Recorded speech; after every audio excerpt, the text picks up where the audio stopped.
From our Toronto studios, this is the Muslim News on Muslim Network TV. Assalamu alaikum, I'm Zahra Syed. Our top story tonight. In the past 24 hours, the Palestinian Health Ministry reports that Israeli attacks across Gaza have killed 107 Palestinians. In the Burak neighborhood of Khan Yunis, IDF bombing destroyed a car, killing 5 people. A Palestinian woman was fatally shot by a sniper in the El Mawasi area, bringing the death toll in the region to 14. The UN has urged all efforts to prevent an Israeli attack on Rafah, fearing a potential large-scale loss of life.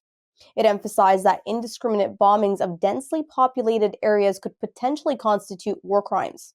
The humanitarian crisis in Gaza is worsening, with more than 200,000 Palestinians fleeing Khan Yunis to Rafah due to targeted attacks. Spokesman for Gaza's health ministry, Ashraf al-Qudra, says Israeli troops are putting the lives of 300 medical personnel, 450 wounded, and 10,000 displaced people in immediate danger. At least 27,585 people have been killed, and 66,978 wounded in IDF attacks on Gaza since October 7th. As many as 7,000 people are missing, believed to be dead and buried under rubble. More than 70% of victims are children and women, according to health officials. The UN has revealed that Israel prevented the majority of humanitarian aid shipments from reaching northern Gaza in January. UN spokesperson Stéphane Dujarric said out of 61 planned aid missions for the region, only 10 were allowed by Israeli authorities. 2 were granted partial access, 34 completely denied, and 6 postponed due to operational issues. Most of the approved missions contained food supplies, while support for hospitals, water sanitation facilities, and hygiene services were predominantly denied. Gaza's health infrastructure has been severely affected, with only 13 of 36 hospitals operational in partial capacity. UN humanitarian coordinator Sigrid Kaag discussed the possibility of a maritime corridor to Gaza during recent meetings. Extremist Jewish settlers gathered in Ashdod, Israel, on Sunday to obstruct the passage of humanitarian aid trucks destined for Gaza. One settler labeled all Gaza residents as terrorists and claimed historical ties to the region. Israel recently allowed limited aid through the Kerem Shalom and Nitzana crossings under U.S. pressure. Right-wing activists and relatives of hostages have been protesting to hinder aid deliveries to Gaza. Secretary of State Antony Blinken has arrived in Egypt as part of his Middle East crisis tour. In Cairo, Blinken met with Egyptian President Abdel Fattah el-Sisi following discussions with Saudi Crown Prince Mohammed bin Salman in Riyadh the day before. During the meetings, they addressed regional developments and efforts to ensure security and stability. Blinken's tour includes visits to Saudi Arabia, Egypt, Qatar, Israel, and the West Bank. As Israeli forces advance south towards the Palestinian city of Rafah bordering Egypt, Blinken's diplomatic efforts gain significance. The Palestinian Authority has accused Israel of escalating its actions. It is calling for U.S. recognition of Palestine and full membership in the UN to reduce tension and achieve regional stability. A proposed bill in Congress aims to halt funding to the United Nations Relief and Works Agency for Palestinian Refugees, or the UNRWA. The funding would be redirected to other organizations like the World Food Program and UNICEF, according to a statement by State Department's deputy spokesman Vedant Patel. The move is part of an effort to assist Gaza's civilians through alternative channels. A $118.3 billion Senate border security bill, which includes aid for Ukraine and Israel, excludes UNRWA funding. Patel said about $1.4 billion is earmarked for Gaza, emphasizing its potential to save lives. This decision follows the suspension of contributions from 18 countries due to allegations that some UNRWA staff members were involved in a cross-border Hamas attack.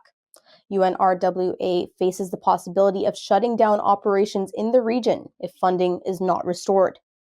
The U.S. acknowledges the agency's importance while also taking the allegations seriously. It emphasizes continued dialogues with donor nations regarding support for the agency. Northwestern University students are now facing criminal charges under an obscure law following a controversial parody publication titled Northwestern Daily. The mock newspaper criticized the university's stance on Israel's war in Gaza. The spoof featured fake quotes from school officials, allegations of Israeli war crimes, and a satirical ad for Birthright Israel. The incident stirred a heated online debate, with some labeling it as anti-Semitic. The school's parent company, Students Publishing Company, or SPC, initiated an investigation, resulting in charges against 2 students for theft of advertising services. The seldom used statute being used to punish the students is exclusive to Illinois and California. It was originally aimed at preventing the white supremacist terrorist organization, the Ku Klux Klan, from distributing recruitment materials in newspapers. The students who have been charged, who are both African American, potentially face up to a year in jail and $2,500 fine. The charges have sparked backlash from students, with more than 70 organizations pledging not to engage with the Daily Northwestern until the charges are dropped. A student-led petition denounces the incident as targeted over-policing of Black students and calls for the charges to be dismissed. The case highlights ongoing tensions surrounding free speech and activism on college campuses, particularly concerning Israel's latest war on Palestine. Controversial opinions spark outrage in leading newspapers. Details come after the break. Stay tuned and we'll be right back.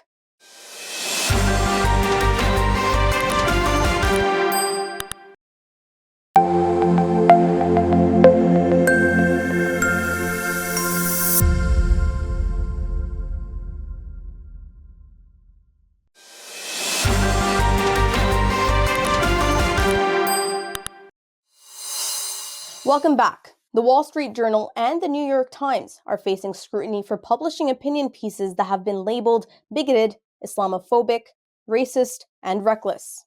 Public figures including President Joe Biden and Michigan Governor Gretchen Whitmer denounced the articles, emphasizing the need to combat hate and discrimination.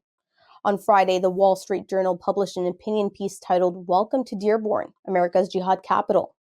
Dearborn, Michigan is home to the largest Muslim population in the U.S. Its mayor, Abdullah Hammoud, said the city's police force is ramping up its presence across places of worship and major infrastructure points due to the column. The article, authored by Steven Stalinsky, was criticized for its Islamophobic content. And on Saturday, the New York Times published a piece by veteran columnist Thomas Friedman titled "Understanding the Middle East Through the Animal Kingdom." Friedman's article, which was used animal metaphors to describe Middle Eastern countries and suggest military actions, was condemned for its offensive and racist nature. Biden said blaming a group of people based on the words of a small few is wrong. Whitmer said Islamophobia and all forms of hate have no place in Michigan or anywhere. Executive Director of the American Arab Anti-Discrimination Committee, Abid Ayoub, says this election season is a reminder that anti-Arab racism and Islamophobia are mainstream. Muslim members of the UK's Labour Party are raising concerns about potential loss of support from Muslim voters due to the party's stance on Israel's war in Gaza. The Labour Muslim Network, or the LMN, consisting of Muslim MPs, mayors, councillors, and party members, highlights a growing divide between the party and its traditionally loyal Muslim base. A recent survey reveals a fracture in the long-standing relationship between the Labour Party and Muslim voters. It is primarily attributed to the party's response to Israel's war on Gaza. The LMN says the Labour Party's response has been deemed unacceptable and offensive to British Muslims. The Labour Party currently supports the government's position on Gaza, advocating for what it calls a sustainable ceasefire, which includes the destruction of Hamas. Bosnian and Croatian journalists came together in Sarajevo and Zagreb to honor Palestinian journalists killed by Israel. Journalists from both countries lit candles, observed a minute of silence, and called for a ceasefire. Bosnian journalist Borka Rudic emphasized the importance of protecting journalists regardless of where they report. Croatian journalist associations also joined the global plea to end violence against journalists and civilians. The International Federation of Journalists has documented the killing of 99 journalists in Gaza since October 7th. But the Palestine Media Office in Gaza reports 122 journalists have been killed and 169 media offices have been destroyed by Israeli strikes. The ongoing conflict has resulted in significant casualties amongst Palestinians.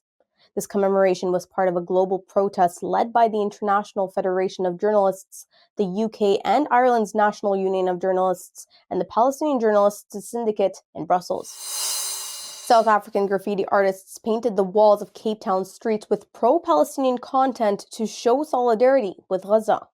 Artists painted walls in the city's Bo-Kaap district to commemorate Palestinians killed by Israeli attacks and to show solidarity with the people of Gaza forced to flee their homes. South Africa filed a genocide case in December against Israel at the International Court of Justice. On January 26th, it ruled that South Africa's claim of Israel's committing genocide as plausible. The court issued an interim order urging Israel to stop obstructing aid deliveries into Gaza and to improve the humanitarian situation. The U.S. has acknowledged it did not inform the Iraqi government ahead of airstrikes conducted last week, targeting Iranian-backed militia within Iraq. Initially, the National Security Council claimed prior notification, but the State Department contradicted this, saying they informed Iraq after the strikes occurred. Council spokesperson John Kirby later clarified that he provided information based on what was available at the time. He expressed regret for any confusion caused. The U.S. launched the airstrikes in response to a drone attack in Jordan that killed 3 American troops. The strikes targeted Iran's Islamic Revolutionary Guards Corps, Quds Force, and their proxies in Iraq and Syria, hitting more than 85 locations. The Iraqi government denied any prior coordination, labeling it as a new aggression against Iraq's sovereignty. A $118 billion Senate border bill that includes a crucial opportunity to fulfill the United States' promise to Afghan allies is at risk. The bill has a provision that could grant residency to tens of thousands of Afghan refugees who arrived in the U.S. after America's chaotic withdrawal from Afghanistan in August 2021. Democrats, including members of Congressional Hispanic Caucus, oppose the bill's far-right border policies. Conservatives argue the proposed legislation does not do enough to limit daily migrant crossings at the southern border. Failure to pass the bill would leave more than 76,000 Afghans in immigration limbo. A bipartisan effort aimed to secure a standalone bill, the Afghan Adjustment Act, but faced opposition from some Republican lawmakers. The new proposal is the border deal that combines measures for Afghans to apply for U.S. citizenship with stricter vetting processes. Its fate remains uncertain as it encounters resistance in the House. Millions are preparing for Pakistan's February 8th elections, but security threats loom large. In provinces like Balochistan and Khyber Pakhtunkhwa, security concerns have muted campaigning efforts. Khyber Pakhtunkhwa recently witnessed another attack. Around 30 heavily armed militants overran a police station in Dera Ismail Khan. Meanwhile, Balochistan, despite being the country's largest province, lacks the usual election fervor due to escalating violence. Candidates and voters are fearful of security threats, leading to a prediction of a low voter turnout. Balochistan's strategic importance, rich resources, and its role in the China-Pakistan economic corridor make it a critical region in Pakistan. It remains troubled by a long-standing separatist movement. That's all from our Toronto studios tonight. Thank you for tuning in. You can subscribe to our YouTube channel and hit the bell icon for the latest updates. For more content, keep watching Muslim Network TV or visit muslimnetwork.tv. Assalamu alaikum and good night.